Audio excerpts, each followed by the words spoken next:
Muy buenas tardes a todas y a todos. En nombre de la Facultad de Filosofía y Humanidades, le damos la más cordial bienvenida a este seminario Filosofía con Jóvenes, las preguntas de la filosofía desde el feminismo al COVID-19. Es una invitación que ha hecho nuestros colegas para dialogar con jóvenes en torno a una temática que es tan relevante para nuestros días, pero no solamente porque hemos invitado a jóvenes de secundaria, sino porque además este seminario lo realizan dos jóvenes de nuestra facultad, como son la profesora Carolina Ábalos y también nuestro colega y compañero Yerko Manzano, a quienes agradezco profundamente el interés y el deseo de haber levantado este seminario y esta oportunidad de poder fortalecer los lazos entre nuestra universidad y también con el sistema educativo. Así que sean ustedes bienvenidos y esperamos que esta sea la primera de otras muchas instancias en las cuales podamos ir generando trabajos y vínculos colectivos. Eh, Estamos en una época especial, una época que ha puesto a prueba, ¿cierto?, nuestras capacidades, no solamente desde el punto de vista organizacional, sino también desde el punto de vista social, desde el punto de vista de nuestros saberes y desde el punto de vista también de lo que implica nuestra orgánica vital cotidiana, producto de esta pandemia y de la crisis social y económica que está afectando al planeta entero.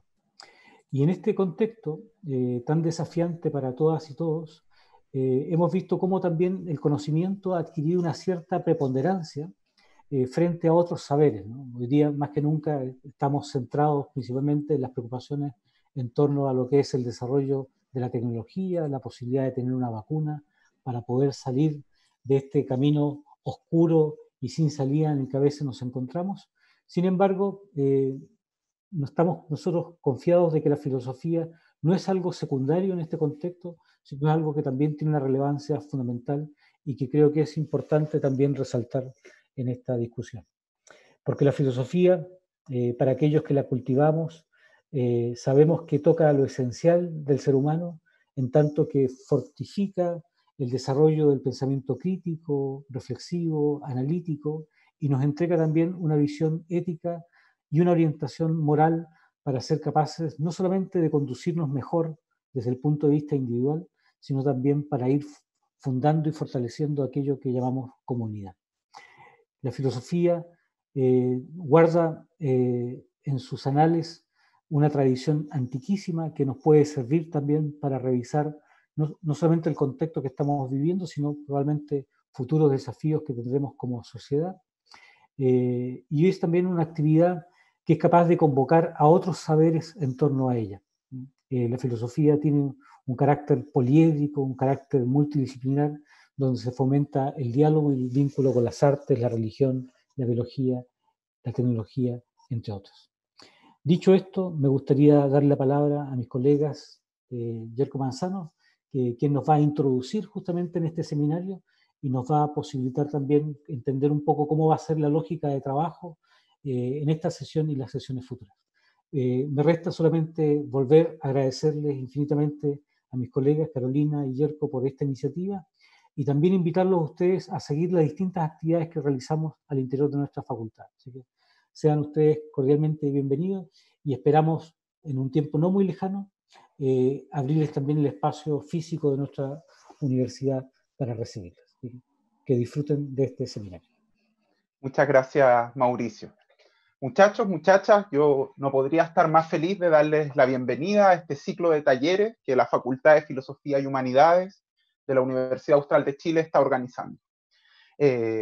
Además, mi alegría es doble porque los que damos el puntapié inicial a esta serie de talleres somos dos profesores del Instituto de Filosofía, que es mi colega, la doctora Carolina Ábalos, y yo, quien les habla. Así que eso, mi alegría es doble. He sido un poco mal educado porque no me he presentado. Mi nombre es Yerko Manzano, soy profesor del Instituto de Filosofía y los voy a acompañar hoy y la próxima sesión también. Antes de que comencemos con los temas que nos convocan, me gustaría tomarme un minuto para dar algunos agradecimientos bastante breves a quienes han hecho posible que hoy estemos trabajando en torno a la filosofía hoy.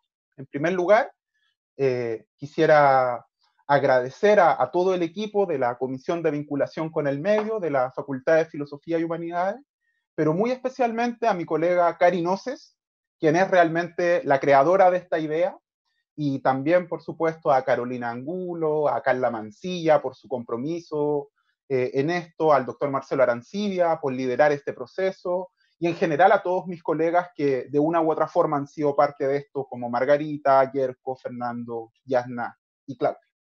También me gustaría agradecer al doctor Mauricio Mancilla, decano de la facultad, por apoyarnos con esta iniciativa, y a Karina Losic por sus comentarios e impresiones sobre el material que yo hoy día voy a compartir con ustedes.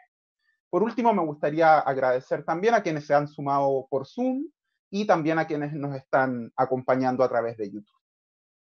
Bien, antes de entrar a discutir los temas de hoy, tenemos que hacer quiero hacer más bien una pequeña propuesta, digámoslo así, metodológica, para que el trabajo de hoy funcione.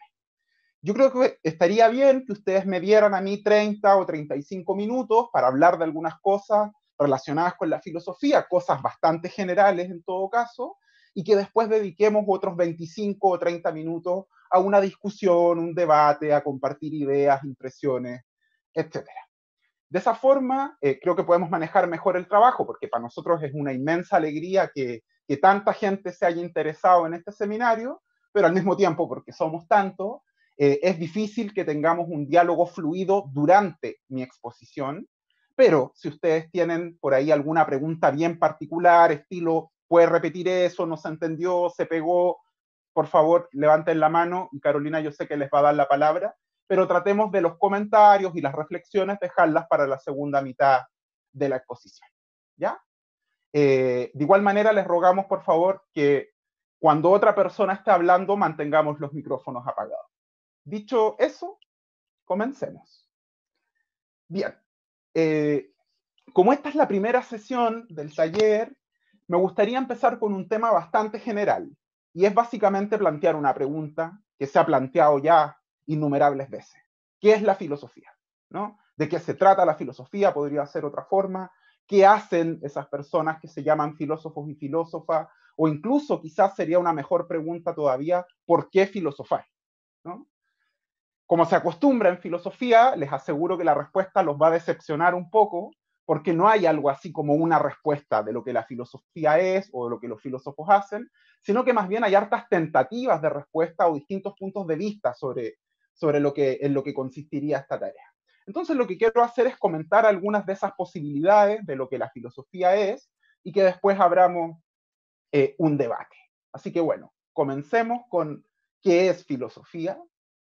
Una primera definición, quizá un poco aburrida, es la de algunas personas que dicen, mira, la filosofía es una forma de pensar, es una forma de preguntar, es una forma de interrogar a la realidad o a la verdad, que nació hace aproximadamente 2400, 2500 años atrás en Grecia. Bueno, esa definición no es mala, de hecho es útil, porque nos permite situar el nacimiento de la filosofía en Grecia y hace más o menos 2400, 2500 años. Después hay otro grupo de personas que dicen que la filosofía es una forma de pensar que se instaló en la cultura occidental una vez que el mito se agotó como fuente de explicación de la realidad. Es decir, antes, digamos, la gente cuando llovía decía llueve porque hay un dios de la lluvia, o si cae un rayo porque hay un dios de los truenos, y de repente apareció otra forma de responder esas preguntas, que no sería una respuesta mítica, sino que sería una respuesta racional y lógica. Y a eso le llamamos filosofía. Tenemos hasta ahí dos posibles definiciones o aproximaciones a lo que es la filosofía. Esas definiciones no están mal, pero quizá son bastante generales o demasiado generales. Déjenme poner un ejemplo que es un ejemplo totalmente fuera de lugar, pero que sé que a lo mejor va a iluminar un poco este problema. Por ejemplo, si yo les digo que Claudio Bravo es futbolista, mi respuesta a lo mejor no estaría mal, Claudio Bravo es futbolista. O si yo les digo que Kurt Cobain es cantante, o que Tupac Shakur fue cantante, esa respuesta a lo mejor no es tan mal, pero sería mucho más preciso decir que Claudio Bravo no es solo futbolista, sino que es arquero, que Kurt Cobain no solo era músico, sino que era cantante de grunge, y que Tupac Shakur no solo era músico, sino que era cantante de rap de los 90. Es decir, En la filosofía nos pasa algo parecido. Aplicar estas definiciones quizás un poco estandarizadas, un poco generales, no nos permiten ver que la filosofía es un campo muy amplio donde se hacen distintas preguntas, muy distintas. Por ejemplo, hay una reflexión filosófica sobre el bien y el mal, y a eso le llamamos ética. Después también hay una reflexión filosófica sobre el poder, y a eso le llamamos filosofía política. O hay una reflexión filosófica sobre el ser, y a eso le llamamos ontología. A la reflexión filosófica sobre el conocimiento le llamamos epistemología, y a la reflexión filosófica sobre lo bello le llamamos estética. 3 cosas llevamos hasta ahora entonces sobre qué es filosofía. Primero, que la filosofía nace en Grecia. Segundo, que la filosofía es un modo de entender el mundo que se instala después del mito, y a diferencia del mito debería ser racional o lógica. Y, en tercer lugar, que la filosofía es una disciplina general que al mismo tiempo abarca toda una serie de ramas específicas que responden al mismo tiempo a preguntas específicas de la filosofía. Hasta ahí no vamos mal, pero nada, estuve buscando en internet qué podría compartir con ustedes y me encontré, fíjense ustedes, con que Wikipedia tiene una definición de filosofía bastante interesante, o que por lo menos no anda mal del todo. Si me permiten, les voy a compartir la lámina. A ver, ¿la alcanzan a ver? ¿Sí? Sí, yo la veo clarísima. Muchas gracias, Carlos. Bien, entonces la Wikipedia nos dice la filosofía del griego antiguo, philein, amar, y sofía, sabiduría, que se traduce al latín como filosofía, es el estudio de una variedad de problemas fundamentales acerca de cuestiones como la existencia, el conocimiento, la verdad, la moral, la belleza, la mente y el lenguaje. Al abordar estos problemas, la filosofía se distingue del misticismo, ¿sí?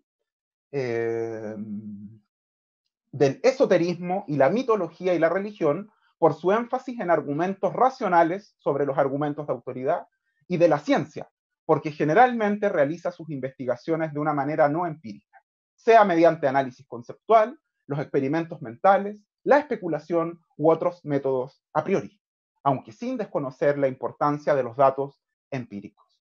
Hasta ahí la cita de Wikipedia. Miren, yo creo, colegas, que esa definición es bastante completa, pese a que siempre miramos un poco en menos la Wikipedia, pero sorprendentemente es una definición bastante completa, y de hecho es una definición que nos podría bastar a nosotros perfectamente para entender algo así como qué es la filosofía. Sin embargo, yo no es que quiera corregir la Wikipedia. Si quisiera corregirla, me abro una cuenta y la cambio. Más bien lo que quisiera hacer es ampliar la brillante definición de la Wikipedia, pero específicamente en 2 puntos.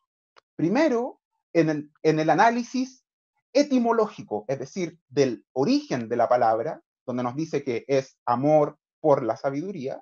Quisiera hacer un comentario sobre eso.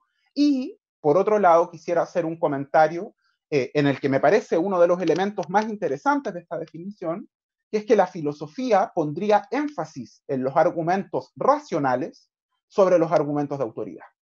¿Qué quiere decir esto de poner énfasis en los argumentos racionales sobre los argumentos de autoridad?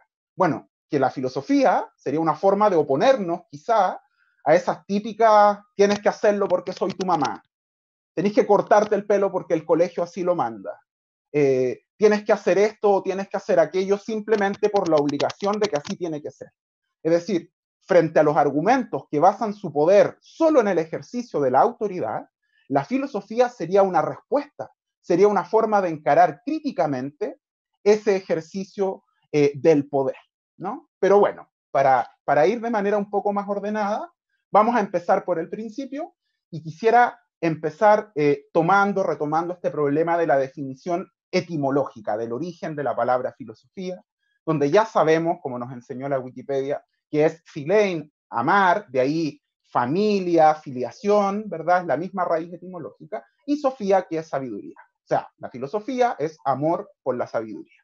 Ahora, ¿qué significa amar la sabiduría? O incluso nosotros nos podríamos preguntar, ¿qué significa amar? Así sin más, ¿no? para poder responder la pregunta, ¿qué significa amar la sabiduría? Quiero comentar con ustedes un libro muy viejo, viejísimo, y que sin embargo tiene una sorprendente actualidad. O sea, es un libro que pese a ser tan antiguo, todavía los filósofos y las filósofas cuando hablan de amor siguen refiriendo al mismo texto. Y es este, miren, El banquete de Platón. Este es el texto que me gustaría comentar con ustedes. Es un libro muy interesante, yo creo que es especialmente interesante para los jóvenes y las jóvenes interesadas en la filosofía, se los recomiendo totalmente, pero sin embargo, quiero entregarles una versión un poco resumida para poder avanzar con qué significa esto de amar la sabiduría, ¿de acuerdo? La cosa en este libro va más o menos así. Tenemos, como buen libro de Platón, a nuestro protagonista, que es Sócrates, ¿no es cierto? Y en el libro nos dice que encontramos a Sócrates caminando, y según el texto, va lavado y con las sandalias puestas, cosa que pocas veces hacía. O sea, tenemos un Sócrates que parece no era muy bueno para la higiene personal, pero que ese día en particular iba lavado, se había puesto las sandalias, y se preguntarán ustedes por qué. Bueno, porque Sócrates no iba a cualquier parte, Sócrates iba a un carrete ese día, ¿no? Ahora, estos carretes a los que asistía Sócrates con regularidad se llamaban banquetes. Yo acá les voy a compartir la lámina. Carolina me avisa si se ve bien la lámina. Yo la veo perfecto. Ya, ahí, esas son representaciones que algunos artistas han hecho de estos banquetes de los griegos, ¿ya? Bueno, los banquetes eran una especie de fiesta, así, de gran carrete que celebraban los griegos, pero que tenía algunas características especiales, digamos, no era cualquier fiesta, ¿no? En esta fiesta no faltaba el vino, en eso se parece a las fiestas de ahora, también había comida, ahí no sé si se parece tanto, pero se trataba por lo general algún tema de discusión filosófica, ¿ya? Y en el banquete de Platón, en particular, se trata el problema del nacimiento de Eros, es decir, del nacimiento del amor, ¿de acuerdo? Bueno, en el texto están los comensales ahí carreteando, como ustedes ven en la lámina, y hay 7 discursos sobre el amor que se van a tratar en el banquete. Y a nosotros nos interesan 2 en particular. Uno es el de un personaje que se llama Aristófanes, los que leyeron por ahí la Apología de Sócrates a lo mejor lo van a ubicar, y el otro es, por supuesto, el discurso que va a dar Sócrates. Vamos primero con el discurso de nuestro colega Aristófanes, ¿no es cierto? Aristófanes comienza contándonos una historia súper divertida, por lo demás, sobre el amor, ¿no? Y desde su perspectiva, Aristófanes dice, antes de ser como somos ahora, éramos hombres, no sé, antes de ser como somos ahora los hombres y las mujeres, ¿ya? Éramos una especie de círculo que tenía 2 cabezas, 2 pares de brazos, o sea, 4 brazos, 4 piernas y 2 genitales. Yo les voy a mostrar acá una lámina de cómo éramos según Aristófanes antes, ¿ya? Se ve, ¿no es cierto? Sí, se ve. ¿Se ve? Perfecto. Así decía Aristófanes que éramos antes, ¿ya? Entonces, no solo éramos esta cosa horrenda que estamos viendo acá en la pantalla, sino que esto tenía sus ventajas, ser así. A todo esto, a quien le interese, Aristófanes no es el único, ¿no?, que nos dice esto. También, si ustedes se van al canto 11, en el verso 305 de la Ilíada, aparece la misma referencia, a que éramos así antes. Bueno, Aristófanes entonces nos dice, los seres humanos éramos estas bolas antes, y no solo éramos así, sino que como éramos el doble inteligente, el doble de fuerte, el doble de ágil, el doble de astuto, todo el doble. Y como éramos el doble de todo, por supuesto que no se nos ocurrió nada mejor, según Aristófanes, que desafiar a los dioses, por supuesto. Probablemente chatos de todos los impuestos y de todos los tributos que le teníamos que rendir a los dioses. Entonces, los dioses, ¿qué creen ustedes? Se enojaron, por supuesto. Zeus se enojó, pero a morir, y dijo, bueno, lo que vamos a hacer, la vamos a hacer cortita nomás, y vamos a matar a toda esta gente. ¿Qué se han creído esto? Falta de respeto, que vienen a desafiar a los dioses. Pero por suerte para nosotros, aparece su hijo, que es Apolo, ¿no? Y Apolo le dice, oye, papá, yo sé que faltaron el respeto, pero a ver, pensemos un poquito, bajémosle un cambio a esto, porque piénsalo, si matamos a todos los hombres y las mujeres, ¿quién nos hace festines? ¿Quién nos construye templos? ¿Quién ¿quién nos dedica canciones y odas y todo esto? Dice, y además, si eliminamos a esta gente, ¿qué gracia tiene ser Dios? O sea, si todos son inmortales y poderosos, seríamos normales. Necesitamos que haya alguien que sea más débil, que sea mortal, para que ser Dios tenga alguna gracia. Entonces Zeus dice, mira, tiene sentido lo que tú planteas. Y ¿cómo se llama esto? Apolo le dice, y además esto no se queda ahí, piénsalo. Yo tengo una idea. ¿Qué te parece si agarramos una espada y los partimos por la mitad? Y así tendríamos no solo a esta gente siendo la mitad de fuerte, la mitad de inteligente y la mitad de ágil, sino que por lo demás tendríamos el doble de gente para que nos haga festines, fiestas, nos construya templos. O sea, ganancia por donde lo veamos. O sea, esto ganamos porque ganamos con partiendo estas bolas por la mitad. Entonces, Zeus dice, oye, me parece razonable, hagámoslo así, y se ponen a partir a toda esta gente por la mitad. Ahora, ¿qué tiene todo esto que ver con el amor? Yo me imagino que ustedes ya se habrán dado cuenta que tiene que ver esto con el amor. La idea de Aristófanes es que el amor se trata de buscar a esa mitad que nos partieron por la mitad los dioses cuando se enojaron por nosotros. Entonces, existiría algo así, como lo que uno comúnmente dice, una media naranja, y que bueno, de eso sabemos, la mitad de Netflix se trata de eso, ¿no? O sea, casi todo el catálogo de las series y las películas que vemos, básicamente se trata de buscar una media naranja. Ahora, cuando Aristófanes termina su intervención sobre el nacimiento del amor, entra Sócrates, ¿no? Y Sócrates nos cuenta una historia que, al igual que la de Aristófanes, es bastante divertida, pero que tiene un énfasis muy, muy, muy distinto para explicar el nacimiento del amor o el nacimiento de Eros, ¿no?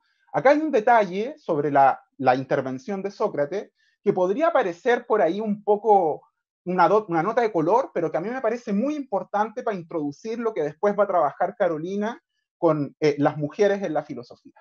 Y es que cuando Sócrates dice, yo les voy a contar mi historia sobre el amor, no dice, oye, esta historia me la inventé yo o la sé porque soy el más sabio. Ahí Sócrates nos dice, esta historia me la contó mi maestra, Diotima de Mantinea. Les voy a compartir acá una lámina también sobre Diotima. Perdón, me pasé. Ahí sí, una lámina sobre Diotima. Entonces, esto es importante. O sea, podría decir, ya, Sócrates tenía profesora. Gran cosa. No, o sea, es muy importante porque Sócrates para la filosofía es algo así como Cristo para los cristianos. Piensen ustedes que en la historia nosotros dividimos la historia como antes de Cristo y después de Cristo, y en la filosofía nosotros dividimos la historia filosófica como antes de Sócrates y después de Sócrates. Entonces es muy importante considerar esto, que es que Sócrates, cuando va a contar su discurso sobre el nacimiento del amor, lo hace reconociendo en primer lugar que esta es una perspectiva que le comentó a él su profesora, su maestra, que había sido Diotima. Pero bueno, hagamos un poquito de síntesis, recapitulemos lo que hemos avanzado hasta ahora. Lo que estamos haciendo nosotros es remitir a que filosofía, en el origen de la palabra, sería amor por la sabiduría. Es decir, los filósofos y las filósofas no son sabios, sino que son enamorados de la sabiduría. Entonces lo que estamos haciendo nosotros es tratar de entender qué quiere decir esto de estar enamorado de la sabiduría, ¿no? Y vimos en el banquete de Platón que según Aristófanes estar enamorado es buscar una media naranja, pero que Sócrates nos va a entregar otra perspectiva sobre eso que es estar enamorado, ¿ya? La historia que le contó su maestra Diotima. Bueno, la historia que le contó su maestra Diotima a Sócrates es básicamente la siguiente. Todo parte, dice Sócrates, el día en que nace Afrodita, o según los romanos, el día en que nace Venus. Yo sé que ustedes, todos y todas, probablemente estamos muy familiarizados con el día en que nace Venus, porque lo hemos visto en el supermercado muchas veces. Aquí les voy a mostrar la lámina. Esa es la famosa representación del nacimiento de Venus de Botticelli, que la vemos siempre en los tallarines que están puestos ahí en los anaqueles, ¿no es cierto?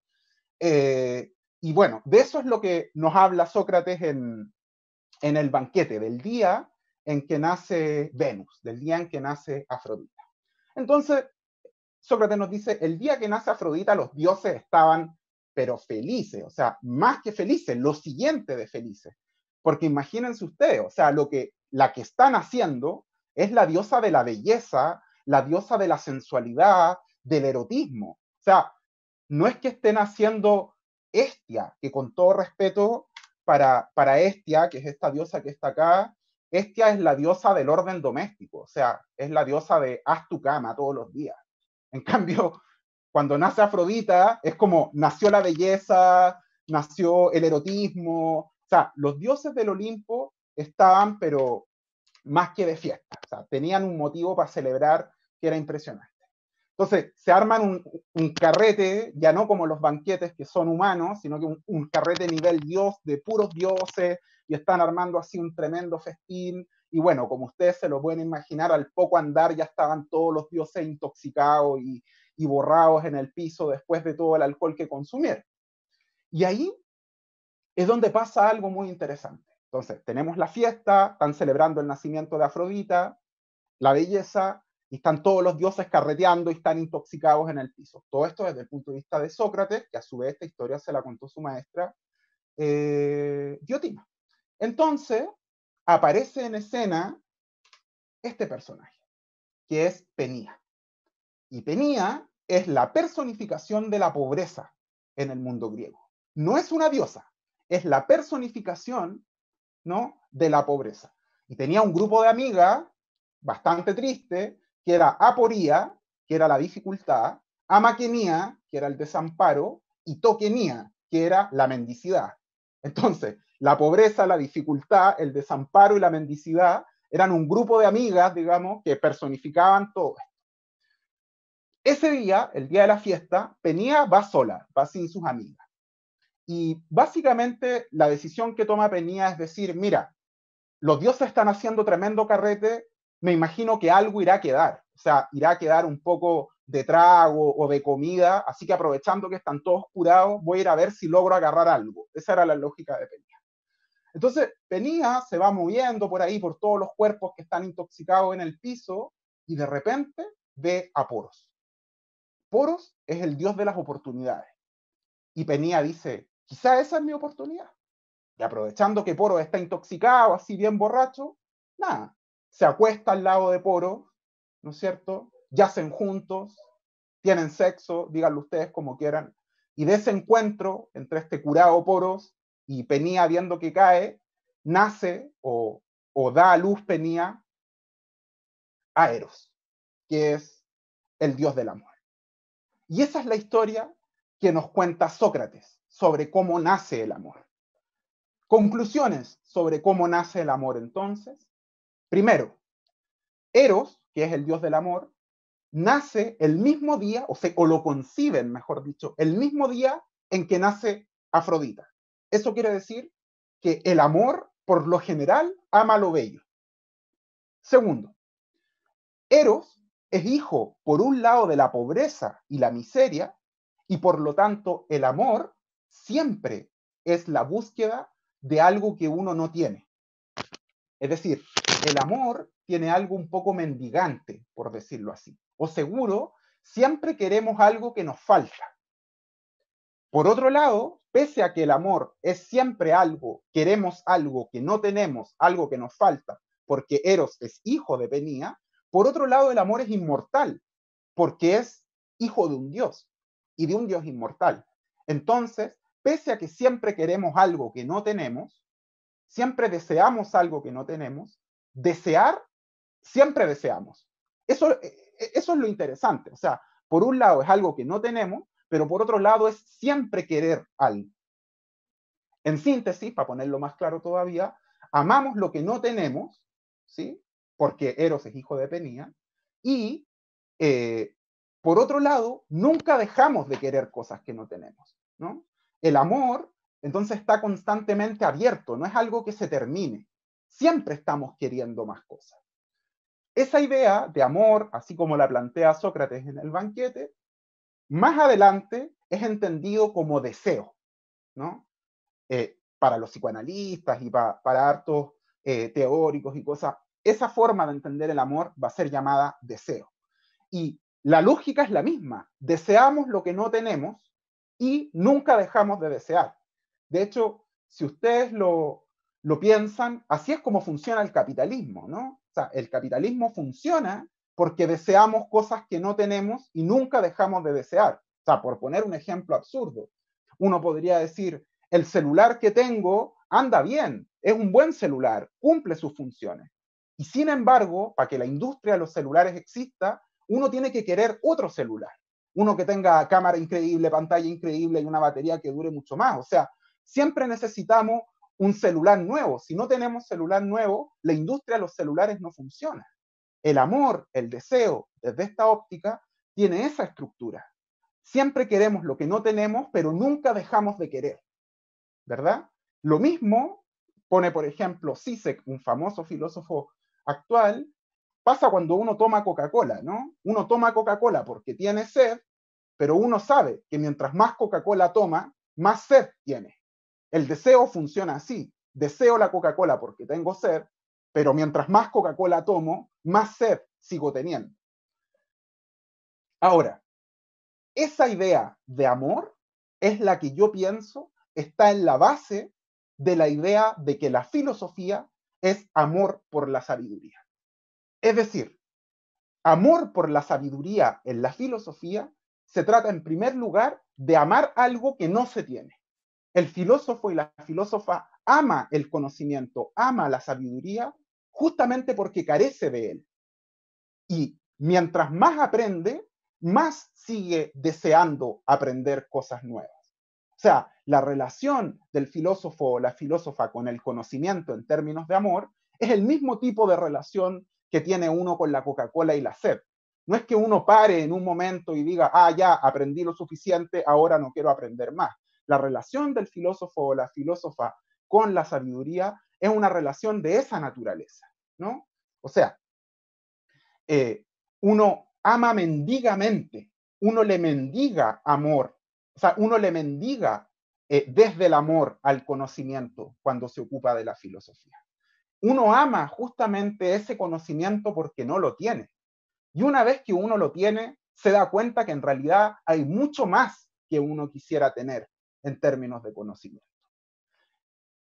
Hasta ahora, y con esto quisiera terminar, lamentablemente ocupé casi todo el tiempo en hablar de que la filosofía es amor por la sabiduría y el amor tendría esta fórmula que nos cuenta Sócrates, pero había otro punto de la definición de Wikipedia que yo quería comentar con ustedes y que está puesto ahí también en amarillo en la lámina, y que tiene que ver con este problema de que la filosofía opondría argumentos racionales o de raciocinio a los argumentos que son de pura autoridad.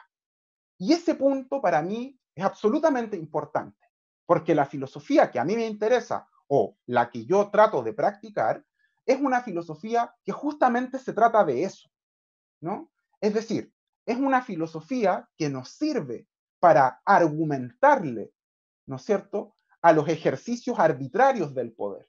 Cuando el poder se ejerce sin razón, cuando el poder se ejerce por la pura fuerza de la autoridad, la filosofía es una forma de reflexionar que nos permite resistir críticamente a esos ejercicios autoritarios de poder. Desde mi punto de vista, efectivamente, estoy de acuerdo, la filosofía es amor por la sabiduría en el sentido que vimos, en la dimensión que vimos, pero al mismo tiempo la filosofía es crítica, tiene una dimensión crítica, y esa dimensión crítica se trata de que la filosofía a los argumentos que son solamente argumentos de autoridad logra introducir una crítica racional o razonable, ¿verdad? Con esto termino. Sería absurdo, muchachos y muchachas, que nosotros pensemos que si nos sentamos todos a filosofar al mismo tiempo se va a terminar la injusticia o se van a terminar los ejercicios del poder autoritario o va a desaparecer la violencia del mundo. No, no es así. Pero sí podemos ver a la filosofía como una forma de pensar, como una forma de amar el conocimiento que nos permite criticar o cuestionar los argumentos, ¿no es cierto?, mediante los cuales se ejerce el poder. Y cuando nosotros analizamos críticamente los argumentos mediante los cuales se ejerce el poder, nosotros podemos cuestionar también desde la razón lo que se nos presenta como pura autoridad. Son dos definiciones bastante distintas de lo que la filosofía es, y mi intención no es mostrar que son contradictorias entre sí, sino todo lo contrario, ¿no? Que amar ese conocimiento que no se tiene podría ir también de la mano de limitar los ejercicios arbitrarios y de pura autoridad del poder mediante el ejercicio del pensamiento y la razón. Eso por mi parte, yo les agradezco muchísimo su paciencia y dejamos abierta la palabra para debatir, discutir, tirar tomates o lo que ustedes consideren apropiado. Así que le doy la palabra a mi colega Carolina. Gracias, Yerko, por la introducción, estas preguntas introductorias de la filosofía. Solo para un poco animar el debate y las preguntas, no sé, yo creo que has tocado dos conceptos importantes o como llamativos que relacionan a la filosofía, que por una parte es el amor y por otra parte la autoridad. Y claro, en general, Sócrates aquí es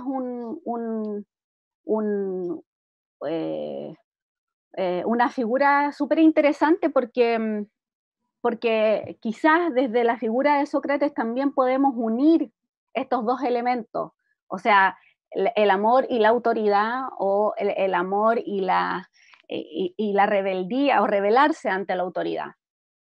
Primero, y ahí yo también volvería a la etimología de la palabra, porque como tú bien dijiste, filía, este amor también puede ser amistad, es cierto, amistad, es familia, y yo creo también una forma que nos mostró Sócrates de hacer filosofía es a través de la enseñanza, con sus discípulos, en el espacio público, etc. Y yo creo que ahí había una relación amistosa. De hecho, también los griegos tenían relaciones sexuales con sus maestros, tenían relaciones afectivas, digamos, eróticas, y me parece que eso también torna interesante este vínculo entre la filosofía, el saber y el amor. Y también la figura de Sócrates nos dice, bueno, empieza otro tipo de filosofía, no solo esta que es como una conversación, sino que Sócrates es el rebelde, a Sócrates lo juzgaron, muchos de ustedes, de los jóvenes que nos están escuchando, se le hizo un juicio a Sócrates por corromper a los jóvenes, por hacer filosofía con jóvenes, por hacerles pensar de otra manera. Y entonces creo que la imagen de Sócrates también es un poco cómo la filosofía se pone en juego, se practica porque se quiere a sí misma y porque es un gesto también de armar un colectivo, una comunidad, amistad, y armar una amistad para de alguna manera, pedirle, exigirle a la autoridad o a lo ya instituido razones para estar instituido en el fondo. Me gusta ver la figura como de cuestionadora de la filosofía. No sé, yo creo que allí quizás sería bueno escuchar algunas experiencias con la filosofía de los estudiantes, cómo ha sido la experiencia, si ya han tenido filosofía en el liceo, en el colegio, si consideran que la filosofía es cuestionadora, si nos ayuda a desestabilizar algo. No sé, ya vemos, por ejemplo, que estamos en un periodo de crisis, donde hay una crisis, por ejemplo, social y política en Chile, ¿cierto? Y que se desató desde octubre, pero también hay otra crisis global, como, por ejemplo, la filosofía puede ser, de alguna manera, útil, digamos, cuando estamos encerrados en nuestras casas, entonces estamos enfrentados a nosotros mismos, cómo nos permite también reflexionar. Hay varias formas de entender la filosofía, y también otras formas de entender el amor en relación a la filosofía. No sé si hay alguna pregunta, algún comentario. Dejamos Eh, abierta la palabra y tenemos muchas ganas de sí. escucharlos y escucharlas.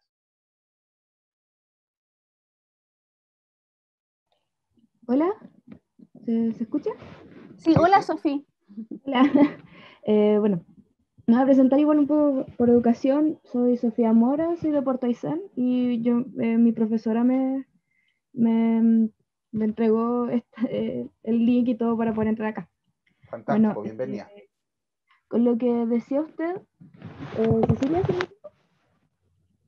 Señora Cecilia, ¿o no? Carolina. Carolina, perdón. Sí, sí. Perdón, es que con lo que decía usted sobre todo el tema nacional en el que estamos viviendo, el año pasado, en octubre, cuando todo esto empezó, con mi profesora de filosofía, en realidad hicimos no sé si 2 o 3 conversatorios en el colegio que nos sirvió mucho. Y bueno, este año íbamos a empezar en cuarto medio, estábamos empezando a hablar sobre filosofía política, pero luego pasó el coronavirus y ahora estamos todos por online. Pero siento que la filosofía, por lo menos para mí, me ha servido mucho, es muy cuestionadora y me ha servido mucho para lograr entender qué es lo que está pasando en el mundo y en Chile en general. Logré abrir mi mente y logré conversar con varios compañeros sobre estos temas que me hicieron cambiar mi perspectiva un poco y me ayudaron mucho a formar la persona que estoy siendo ahora. Siento que la filosofía ha sido gran parte de mi vida y lo que usted preguntaba, yo siento que la filosofía es muy, muy cuestionadora. Eso. Muchas gracias, Sofía. Tengo dos intervenciones. Voy a leer primero una pregunta, Yerko. Dice Diego Coelho. A mí me gustó bastante la materia y la clase en mi liceo, pero dada la situación no pudo tener muchas clases y le gustaría saber tu opinión sobre cómo enseñan filosofía en las aulas. Y luego le vamos a dar la palabra a Javiera Casanova.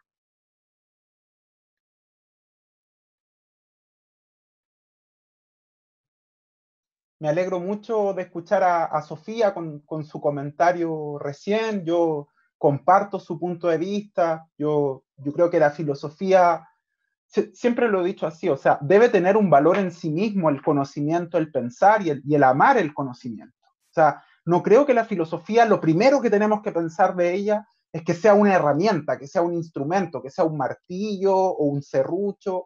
Yo creo que lo primero es entender que uno hace filosofía porque ama aprender.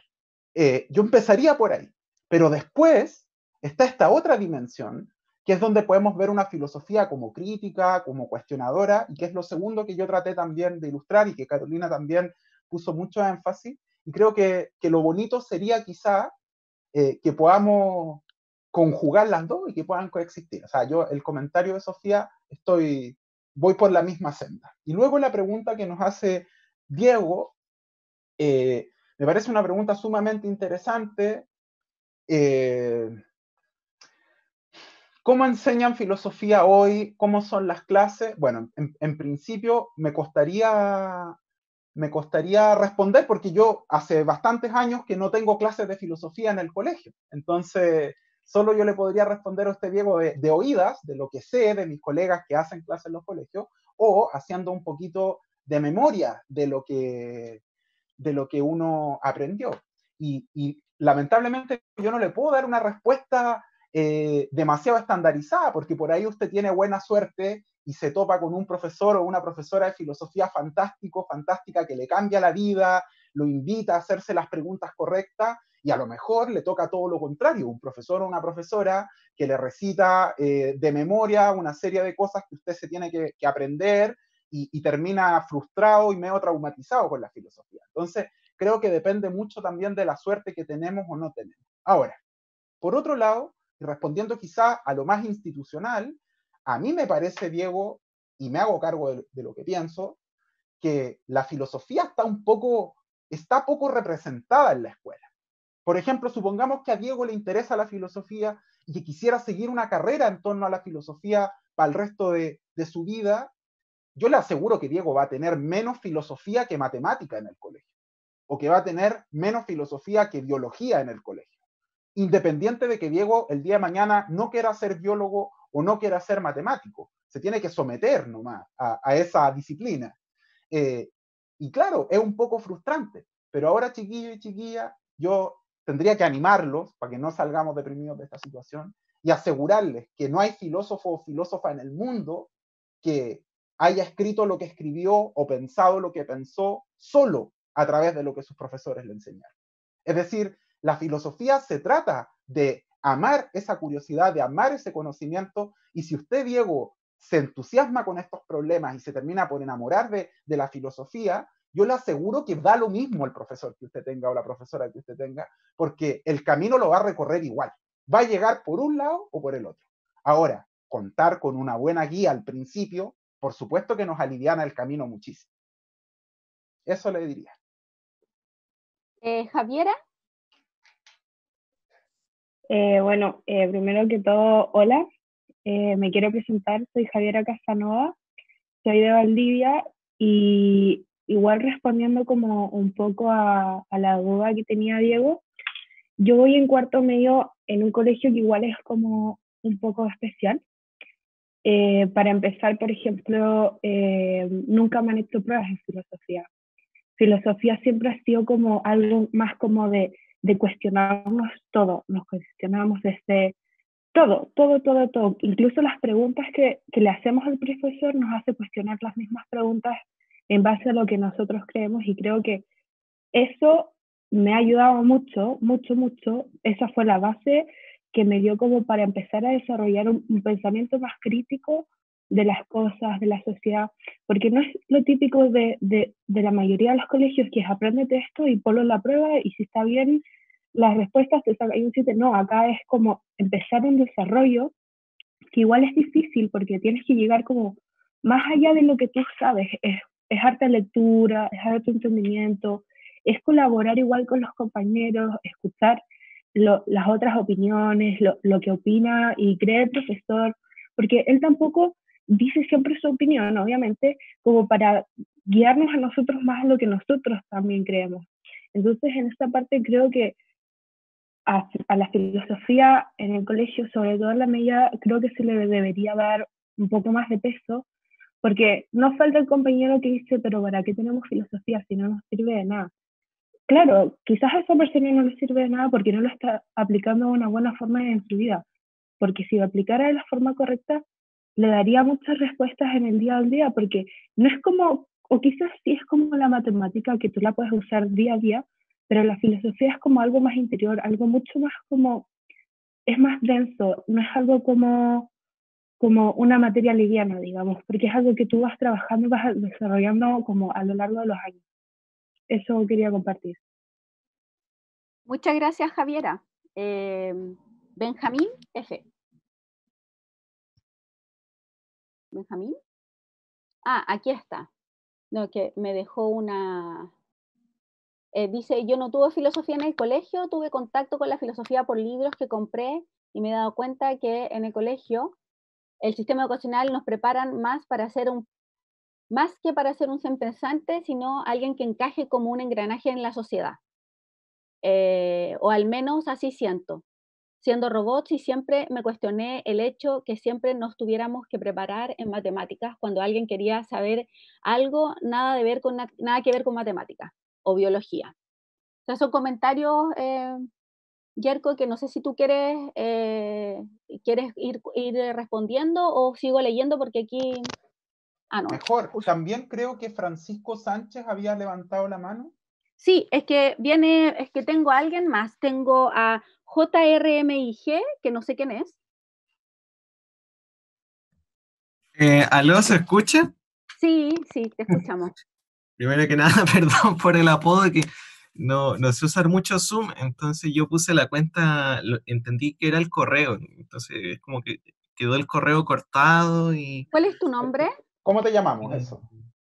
Me llamo Joaquín Reyes, voy en cuarto medio, acá en Santiago, la comuna de La Florida, en un colegio que también, como mencionaron, como mencionó Javier, es como un poco especial. Y claro, desde tercero medio, filosofía es como un ramo, y también hay electivos de filosofía. Y claro, en mi caso personal puedo decir que la profesora que tenemos de filosofía es muy buena.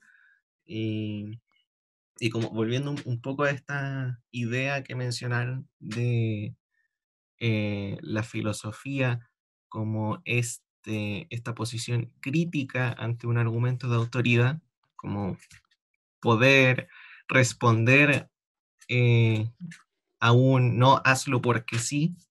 Claro, esta profesora también como su primera clase introductoria al ramo se basó mucho en lo que han comentado otros del cuestionamiento. No solo el cuestionamiento como de hacia un otro, sino un cuestionamiento hacia las propias ideas que uno tiene. Como, de hecho, su clase introductoria lo que ella buscaba era, como entre comillas, remover el piso de los que estaban en la clase, como de mostrar que todo aquello que se considera como el sentido común, lo que parece lógico, lo que es obvio, o lo que es porque sí, en realidad todo eso tiene una razón detrás de ser, una como línea de pensamiento detrás de ser, y una forma de ver el mundo. Y claro, ahí sí siento que como la posición de esta profesora ante la filosofía es como una posición de la filosofía como una herramienta para, para como construirse uno una visión crítica del mundo. En ese sentido, no es como estos profesores que mencionan de ir como recitando eh, como todos los planteamientos de cada uno de los filósofos y que hay que memorizarlos y adiós. Al contrario. Muchas gracias, Joaquín. Tengo a Carlos también. Hola. Hola.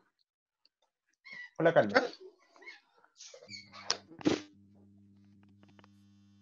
Hola, profesora, yo soy estudiante de la universidad, pertenezco a la Facultad de Filosofía y Humanidades y sé que este es un espacio para los alumnos de educación media, pero no quise perderme la oportunidad de escuchar al profe.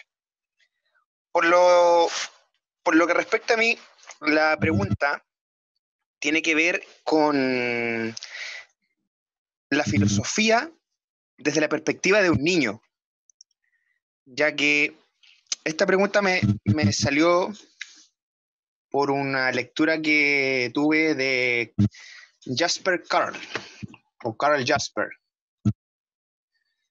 Entonces, es muy interesante como la perspectiva que tiene un niño sobre la filosofía y las preguntas que se plantean son sumamente importantes, existenciales y de distinta índole, fundamentales sería la palabra. Y me gustaría preguntarle al profe ¿en qué etapa del desarrollo humano se pierde esa capacidad de comprensión y de cuestionamiento en el ser humano? Eso. Gracias. No sé si, Carolina, ¿qué dices tú? ¿Respondemos o damos más palabras y de ahí al final agarramos algo? Ya, sí, yo diría que... Yo me la apunto en todo caso, la pregunta ya, de ok. Carlos. Mira, tengo a Francisco, tengo a Pablo y tengo a Constanza. Entonces, Francisco Sánchez.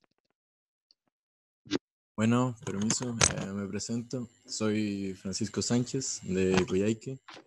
Estoy cursando tercero medio, debería estar en cuarto, pero me fui a intercambio. Y quería conversar, o sea, tengo un par de dudas, pero también antes quería igual como conversar respecto a lo que dijo Carlos. Y es como, pucha, el cuestionamiento en realidad siento que se ha detenido y ha parado, o en realidad no siento que nunca se ha detenido, pero estamos en una época de bastante automatización y donde la satisfacción es bastante simple de obtener, por lo que en realidad no sé, o sea, considero que no hay una razón real para cuestionarte la vida en sí, si de por sí ya es tan cómodo. Y por otro lado, como primera duda, que igual la quería dejar un poco en el aire, es que está bien el hecho de, para nosotros como país occidental, o al menos colonizado por un país occidental con filosofías precursoras provenientes de Grecia, pero por ejemplo, en la otra parte del mundo, en Oriente, igual existen filosofías igual o más antiguas, por ejemplo, Lao Tse, que está catalogado en 600 años antes de Cristo, y él se habla de una filosofía para buscar la vida cómoda. En cambio, la filosofía occidental griega surge como búsqueda de los conocimientos generales. Entonces, igual eso me surge la duda de qué esperamos de la filosofía, del conocimiento vasto, de como ustedes dijeron, que siempre va a seguir surgiendo, o es buscar de verdad como una vida tranquila, o al menos cómo La vivir ataraxia.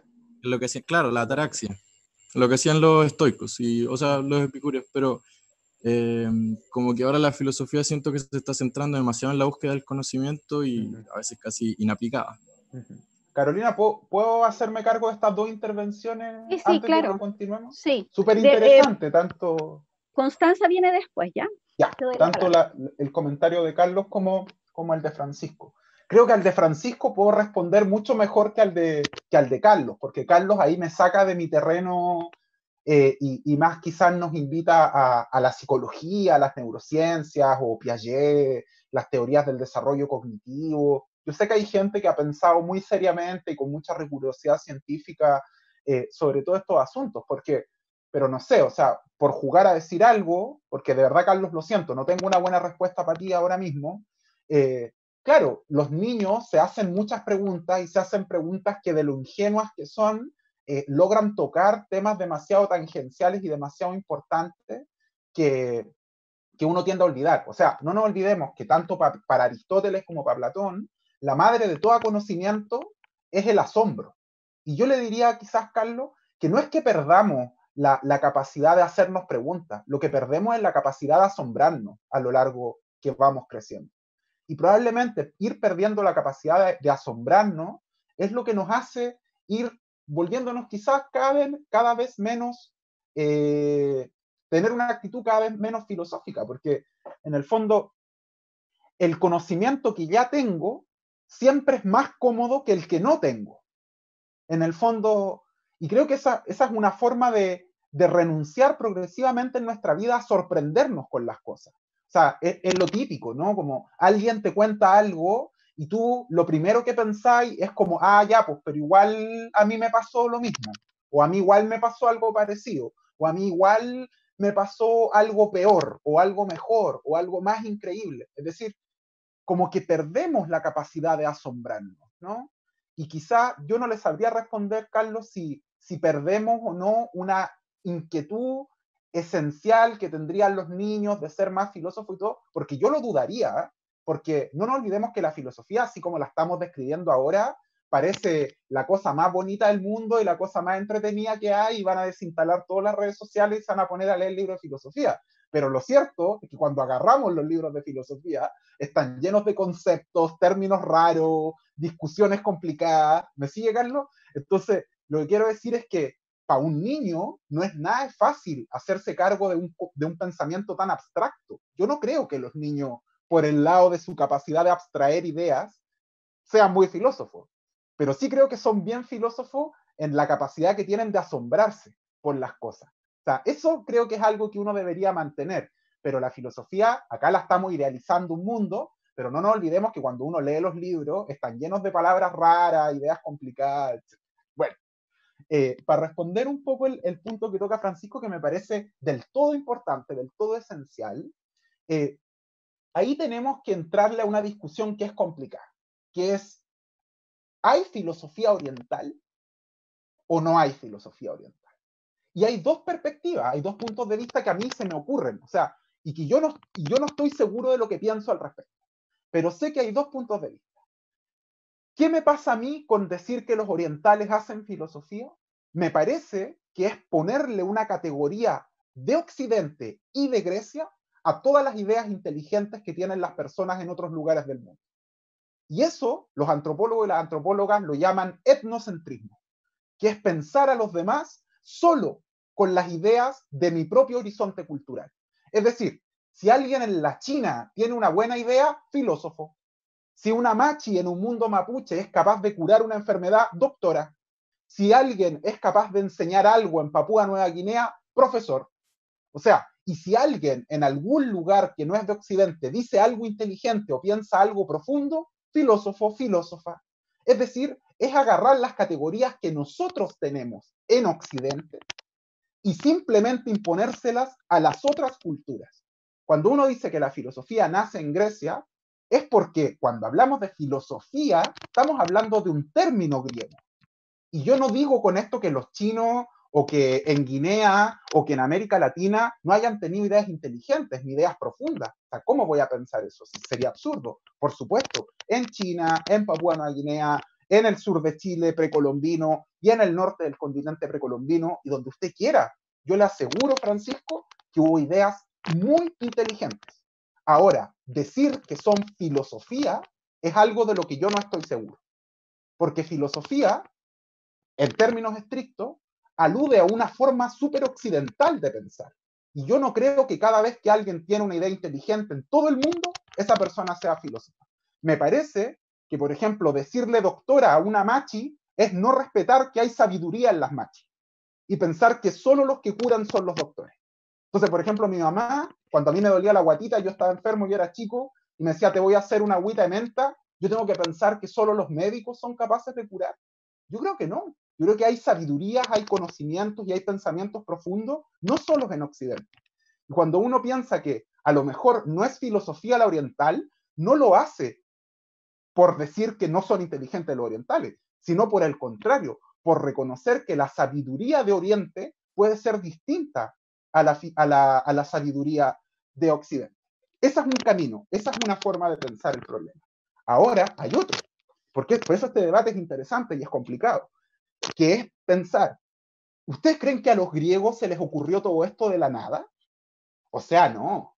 Acá el mundo griego estuvo muy influido también por Oriente y por el pensamiento de Oriente. O sea, la filosofía, si bien yo la situé en la exposición y todo, en Grecia, etcétera, etcétera, el pensamiento presocrático sin duda estuvo muy influido por las reflexiones de Oriente también, o sea, por los intercambios culturales. Entonces ahí tiende a cojear este argumento de que la filosofía sería puramente occidental, porque incluso en su génesis, en su nacimiento, ya hubo intercambio cultural entre Oriente y Occidente. ¿Ya? Entonces, bueno, son dos perspectivas, yo no estoy demasiado seguro de con cuál de las dos me quedo, pero creo que vale la pena destacar todos estos puntos. Y yo quisiera invitarlos, que es mi punto de vista, y esto es absolutamente discutible, insisto, discutámoslo. Pero yo a priori, Francisco, estaría como en contra de ponerle la etiqueta de filósofo o filósofa a todo el que pensó algo profundo. Así como estoy en contra de ponerle la etiqueta de científico a todo el que dice algo inteligente. O de médico a todo el que pueda hacernos sentir mejor. No sé, eso diría. Yerko, mira, ahí, a propósito de esta conversación también venía la palabra de Pablo Álvarez, que nos dejó una pregunta en el chat. Dice, ¿cree usted que podemos por medio de la filosofía escapar de los sesgos que nos han creado los diversos discursos dominantes en nuestros tiempos de tanta información? Yo creo que sí, y podemos caer en otros peores también. Sí, y también ahora el turno de Constanza. Hola, me presento, soy Hola, Constanza. Estoy en cuarto, vivo en Santiago. Estudié en en varios colegios, pero ahora estoy en uno budista. Y hemos pasado filosofía y en distintos electivos y hemos visto como distintas ramas y como estructuraciones que se les da al pensamiento y siento que, y por eso me llamó tanto la atención como a venir ahora a hablar con otras personas como de estos temas, porque creo que como en la situación actual con lo del estallido social y los previos estallidos sociales, una cosa que se siente muy fuerte y latente es la lucha por la libertad. Me acuerdo que una de las clases, una de las definiciones que le daba Platón a la libertad estaba relacionada con el conocimiento, que adquirir el conocimiento desde la esencia ayudaba a como liberarse de estas supuestas cadenas de la realidad. Y finalmente creo que la filosofía, que es lo que a mí personalmente me llama más la atención, se cuestiona las ideas y finalmente las ideas son las que establecen estos discursos dominantes que se había mencionado antes. Entonces, tal como vamos a la etimología de las palabras, ir al inicio de las ideas, que son las que no mueren, nos ayuda a entender también el comportamiento actual, por ejemplo, con lo que se hablaba del amor, y como con esta especie de mitad que buscamos como una mitad carente. Cuando yo lo pasé siempre lo llamé como el amor desde la carencia, porque finalmente también ayuda a estructurar pensamientos como lo que mencionaba antes el profesor Yerko, que nos ayudan a estructurar, por ejemplo, desde la mirada del feminismo, el amor desde la carencia se ve muy cuestionado porque genera un pensamiento que no va en fondo a los nuevos valores que se quieren plantear. Entonces creo que, y la pregunta que también quiero hacer es, ¿cómo en las carreras de filosofía que ustedes hacen o participan, qué métodos o qué formas se ocupan para lograr identificar estas ideas y generar nuevas sin ser como maquineados, por decirse, o como estructurados rígidamente desde los filósofos y filósofas antiguos, como qué metodología usan o qué formas, o simplemente, y también qué hacen en las carreras, como de solo conversar, solo leer, solo ver lo que ya está preestablecido. Esa era la pregunta más o menos. Gracias, Constanza. Yerko, no sé si quieres, mientras anotas, perdón, yo quería pasar un dato, así mientras el profesor Yerko prepara su respuesta, que por favor, que responda la encuesta que está en el chat a todos los que están presentes. Necesario saber ciertas opiniones, y también se necesita este registro para darles la constancia de participación a los ciclos, a los 4 ciclos. Entonces es importante que respondan, por favor, la encuesta que está ahí en el chat. Yerko. Sí, no, la reflexión que hace Constanza es súper interesante, muy profunda, muy profunda. Bueno, y con respecto a la pregunta, no sé, pues Constanza, o sea, a ver, mire, yo le diría que en filosofía, por lo general hay como 3 caminos con respecto a la tradición filosófica. Hay algunos filósofos y filósofas que son más conservadores y conservadoras, que piensan que las cosas no deberían cambiar demasiado. O sea, llevamos 2400 años donde los profesores hablan y los estudiantes aprenden, ¿no? Hay otros, por el contrario, más cercanos a pensadores como Nietzsche, por ejemplo, o como Heidegger, si usted quiere, que son destructivos, que son filósofos destructivos. Como decía Nietzsche, la filosofía se hace a martillazo. Entonces, que lo que proponen es que toda la filosofía antigua está mala porque parte de conceptos erróneos de origen, y que lo que habría que hacer es hacerlo todo de nuevo. Y hay una tercera vía, muy contemporánea, que yo sé que mi colega Carolina es una representante de esa forma de hacer filosofía, que es lo que se llama la filosofía de la deconstrucción, ¿no es cierto?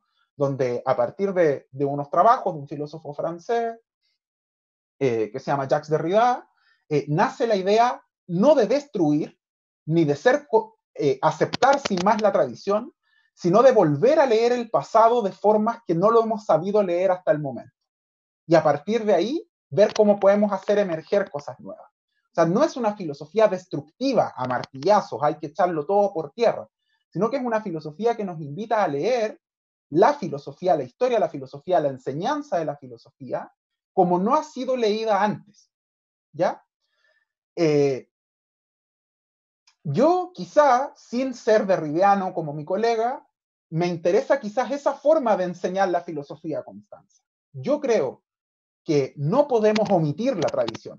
O sea que si usted, Constanza, le interesa la filosofía, yo sería conservador en algún sentido y le diría, lea, y léase a Aristóteles y léase a Platón y pase por Descartes, visite a Nietzsche y después vea a los contemporáneos. Le daría los consejos que dan todos los viejos profesores de filosofía. Pero ¿basta eso? Y ahí yo creo que es lo que no basta. O sea, eso no es suficiente. Eso no es suficiente. Pero sí creo que es importante. Y ahora, ¿cómo se hace en los colegios, en las universidades? ¿Cómo lo hacemos nosotros en las aulas? Lo mejor que podemos, pues, Constanza. Eso le podría decir yo, lo mejor que podemos, porque también piense usted que nosotros tenemos la suerte, hoy día la suerte, de verdad, el privilegio, de que acá, en este contexto en el que estamos, no hay de por medio asistencias, ni notas, ni guías, ni pruebas, ni trabajos, ni ensayos. Pero en general, nosotros estamos sometidos a un disciplinamiento tan estricto como el de los estudiantes, ¿no? Por ahí uno se las quiere jugar a lo Merlí y hacer cosas, tirar las mechas y qué sé yo, pero nada, pues choca también contra la pared de la realidad, que es que a fin del semestre hay que poner 3 notas y que usted tiene que haber pasado tales contenidos para después titularse con un título universitario. Entonces, como bien puede, uno se mueve entre esas cosas, le diría yo. Yerko, sí, hay una pregunta nuevamente de Joaquín, creo que JRMIG, sí. Que un poco va en la sintonía de lo que recién tú estabas hablando. Sí, dice, ¿creen ustedes que es contraproducente de que, a pesar de que la filosofía se presenta como algo bastante necesario para las sociedades, la misma se presente de una manera tan compleja? Por ejemplo, que leer los libros es complejo, con un lenguaje difícil, que los temas son muy específicos, etc. Yo tengo mi punto de vista y lo voy a expresar. Es contraproducente para vender libros en general. Es contraproducente para empezar a aprender filosofía. Pero yo, Joaquín, no me enojo, pero me enojo a veces no con su pregunta, sino con este problema. Cuando uno, por ejemplo, va al doctor, ¿se acuerdan ustedes del Club de la Comedia y está ese personaje, el Dostor? Y lo que era gracioso del Dostor era que uno iba y él decía, le duele la panita. Y uno esperaba que el médico usara conceptos técnicos, que fuera especialista, que no le saliera con cualquier cosa del sentido común. ¿Me siguen? O sea, cuando uno va al médico, uno quiere que el médico sea especialista en medicina y para eso tiene que saber cosas complicadas y conceptos, ¿no? Cuando uno confía en que un ingeniero hace un puente que no se cae, uno no le dice al ingeniero, oye, pero es muy difícil en los cálculos que tú estás haciendo, no lo entiendo, tus cálculos, hazte los fáciles. O sea, quiero decir, creo que ahí es un poco injusto lo que pasa con la filosofía. Es una de las pocas disciplinas técnicas, porque tiene una cosa técnica, porque se enseña en la universidad, a la que la gente le recrimina que sea difícil. Pero a los doctores no se les recrimina que sea difícil su lenguaje, o sea, al filósofo se le recrimina. Entonces, Joaquín, yo le diría, en primer lugar, hay filosofía que es tan técnica que solo discute sobre su propia tecnicidad. Y esa filosofía que por ahí no me interesa mucho a mí. Pero tenemos que ser indulgentes con que los conceptos y las ideas, a veces un poco más complicadas, nos permiten pensar de una forma también un poco más complicada. Y eso nos permite darle capas, darle densidad a las discusiones que tenemos. Entonces, lo que yo le recomendaría a todos y todas los que quieren aprender filosofía es que sea igual que correr.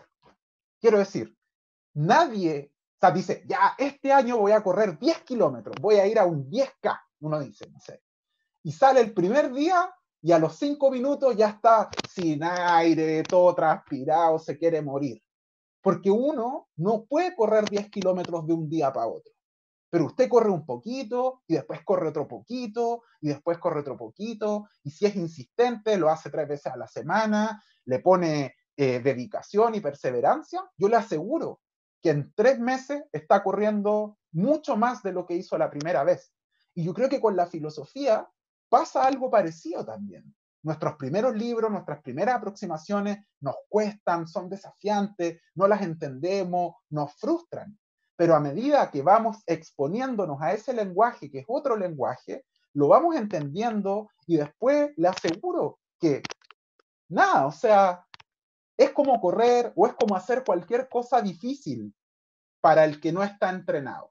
Entonces yo le diría, ¿es contraproducente? A lo mejor es contraproducente para un público amplio, ¿ya? Pero no creo que sea necesariamente contraproducente para la propia filosofía.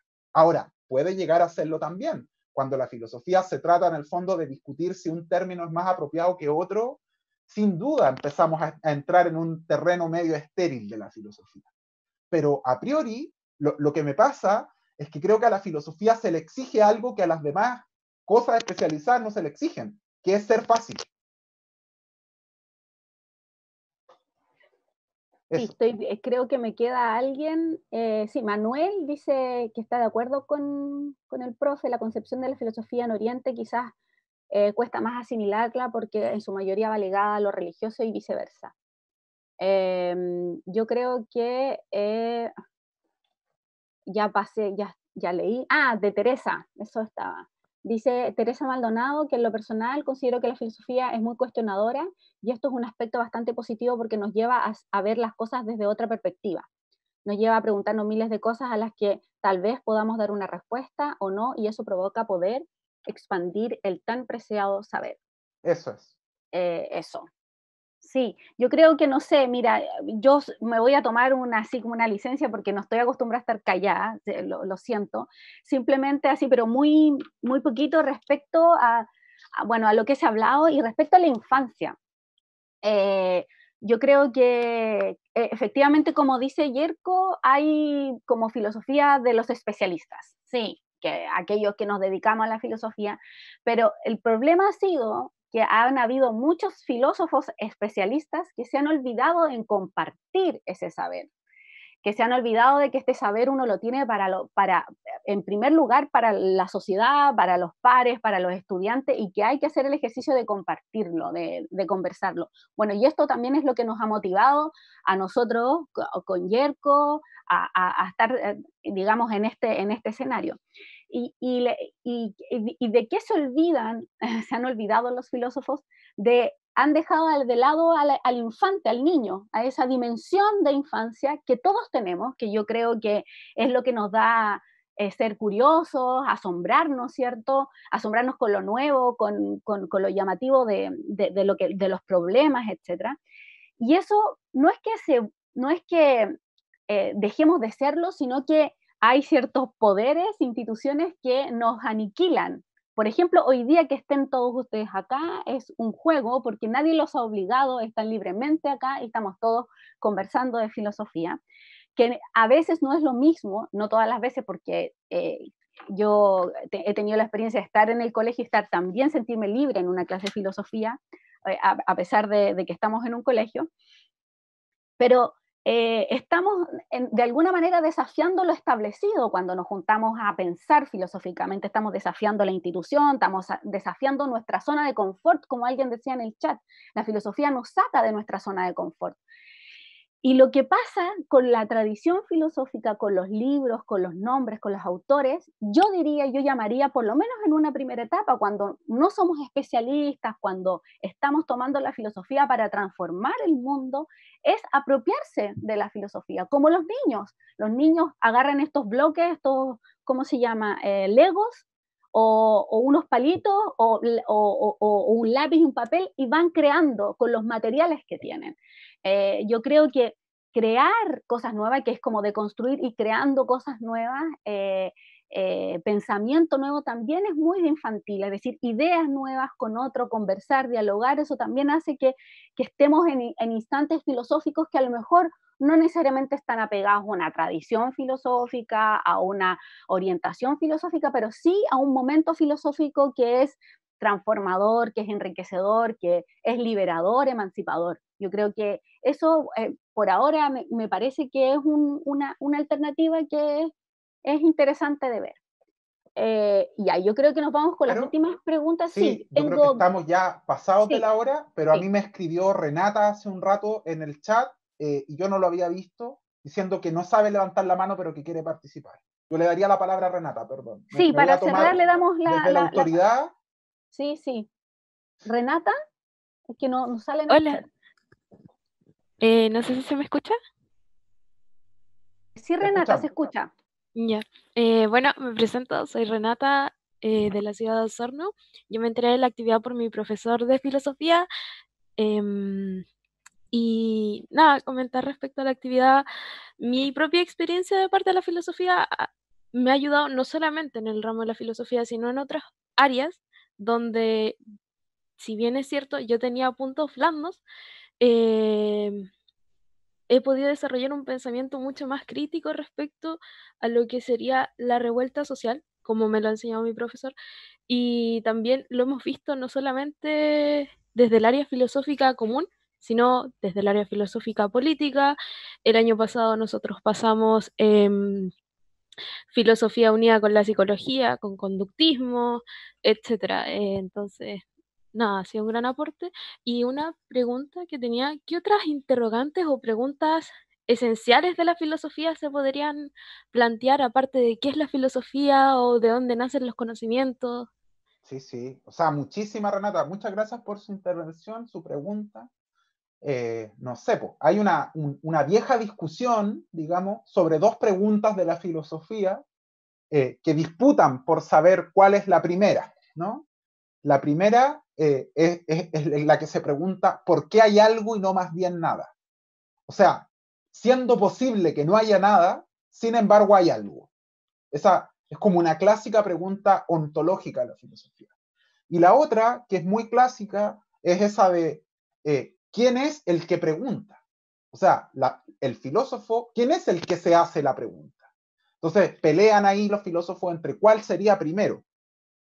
¿Por qué hay algo y no más bien nada? ¿O por qué hay alguien que se puede hacer esa pregunta? Son viejas preguntas clásicas.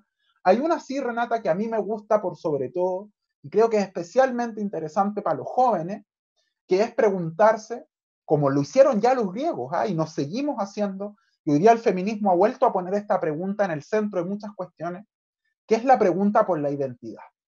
Es decir, usted, Renata, o Carolina, o quien sea, no es igual a cómo era cuando, no sé, cuando teníamos 5 años. Carolina cuando tenía 5 años no se parece a Carolina ahora, y Renata cuando tenía 5 años no se parece a la Renata de ahora. Y sin embargo, siguen siendo la misma persona. Uno cambia, el mundo cambia, y sin embargo uno sigue siendo quien es. ¿No? O sea, ahí, Renata, le dejo 3 preguntas tremendas de la filosofía, ¿no? ¿Por qué hay algo y no más bien nada? ¿Por qué? ¿Quién es el que se pregunta? Y la otra, si el mundo cambia y yo cambio, ¿por qué sigo siendo quien soy? O sea, no sé, y así podemos seguir por horas, ¿no? Porque la filosofía es buena para hacer preguntas. No sé. Bueno, yo creo que ya estamos en la hora. Les recuerdo que contesten por favor la encuesta que dejaron en el chat. Ahí va a estar también la información para el próximo encuentro. El próximo encuentro es con el profesor Yerko, el próximo lunes a las 18. Y después tenemos 2 encuentros más conmigo. También va a estar Yerko, siempre vamos a estar los dos, pero yo voy a tener a cargo esas 2 clases que voy a tratar sobre todo filosofía feminista, y Yerko va a seguir con poder. El COVID. El COVID Con el COVID. y la filosofía, sí. El COVID y la filosofía. Y bueno, por mi parte, para despedirme, les agradezco mucho haber estado hasta el final, haber venido. Les pido también que compartan el afiche, la información con sus compañeros, sus compañeras de su colegio, de otros colegios. Tenemos varios cupos, entonces sería muy lindo que la próxima semana nos encontráramos de nuevo en esta jornada. Muchas gracias y que estén muy bien, Yerko. No, lo mismo, o sea, sumarme a los agradecimientos, yo me lo pasé genial, realmente lo pasé muy, muy bien, me encantaron también escucharlos, sus comentarios, así que nada, dejar los invitados, invitadas para la próxima sesión el otro lunes y que vamos a hablar del COVID. Carlos, sí, creo que es la última palabra, ¿te vas a despedir, Carlos? Sí, quería despedirme de usted, profesora, del profesor Yerko. Y bueno, una última pregunta, pero es súper simple. La verdad que a mí me interesa mucho la filosofía. Estoy leyendo libros de filosofía política, pero partí con un libro cuando estaba más o menos en tercero medio, y que es El mundo de Sofía. El libro, no la película, el libro. Y lo encontré un libro súper bueno para la introducción a lo que es la filosofía. Entonces quería saber su opinión en cuanto a esa lectura introductoria. No anda Sí, mal para empezar. ¿Ah? No anda mal para empezar. No, está súper bueno. Yo también considero que está súper bien, que si eso va dando sentido, es un libro que es una especie de novela filosófica, está súper bien. Yo te animaría a seguir y si ustedes pueden recomendar los libros que le han dado,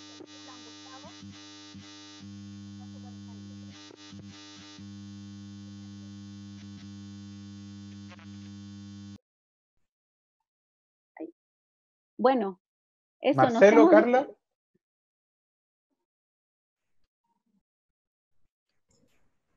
Bien. Sí.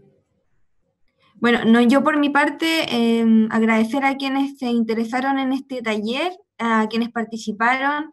Estuvo súper interesante las preguntas, las intervenciones, e invitarlos de nuevo para el próximo taller del próximo lunes 17, que va a ser a la misma hora, que también se va a transmitir por YouTube y también por Zoom. Dejé el link de la nota de prensa donde está el formulario de inscripción para el próximo taller, así que ahí está toda la información disponible. Y bueno, solamente dejarlos ampliamente invitados para que sigan informándose y participando en las actividades de la facultad, y que por favor recuerden completar la encuesta para que también tengamos la retroalimentación de ustedes y así poder seguir haciendo actividades como estas.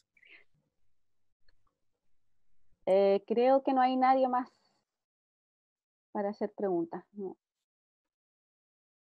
Marcelo. No, simplemente agradecer, Yerko, excelente, Carolina, se pasaron, todo funcionó bien, gracias a todas y a todos por participar. Desde la facultad estamos muy contentos de hacer esta actividad con jóvenes y nada, pues que inviten a más compañeras, compañeros, compañeres a participar. Esto está abierto y no porque hayan faltado a esta primera sesión no pueden asistir a las otras. La constancia es un gesto simbólico que queremos hacer a quienes se suman a participar. Entonces, si asisten a 2, a 3, se les dará la constancia por las actividades a las que participen. Gracias a todos y buenas tardes, buenas noches ya. Sí, chao, que les vaya bien. Nos vemos la otra semana.